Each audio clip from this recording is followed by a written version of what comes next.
Сәлем достар, бұл Мәке блог. Бүгін Түркістан қаласынан Стамбул қаласына саяхаттап шыққан болатынбыз. Түркістан қаласынан ұшаққа отыра салып, осылай көтеріліп ұшып кеттік. Араға ұзақ уақыт салмай тамағымыз да келді. Turkish Airlines компаниясының тамақтары өте керемет. Көргендеріңіздей. Одан кейін отыра беріп, енді 4,5 сағат ұшу керек. Ішіміз пысады.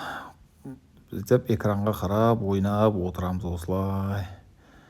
Терезені жауып алдық, күн түспесін деп. Міне ұшақтың қазір Анкараға қанша километр, Стамбулға қанша километр, Түркістанға қанша километр кетіп баратқанын осылай көріп, ойнап отырдым, шұқылап. Ішім пысып кетті. Самолетте отыра беріп. Самолетте ұзақ уақыт отырғандар түсінеді мені. Өстіп шұқыланып кетесің, не бар, не жоқ екенін барлығын көріп. Алға жылжытып, артқа жылжытып дегендей.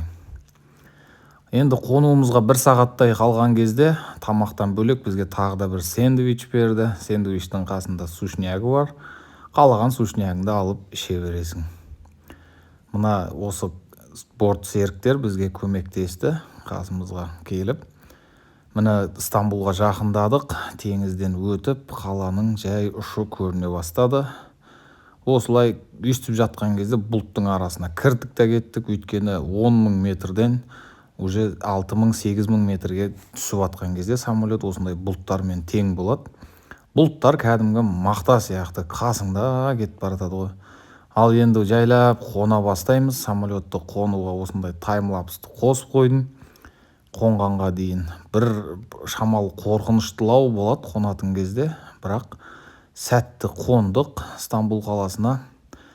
Біздің каналға жазылып қоямыз. Алда Түркиядан қызықты блог күтеді сіздер.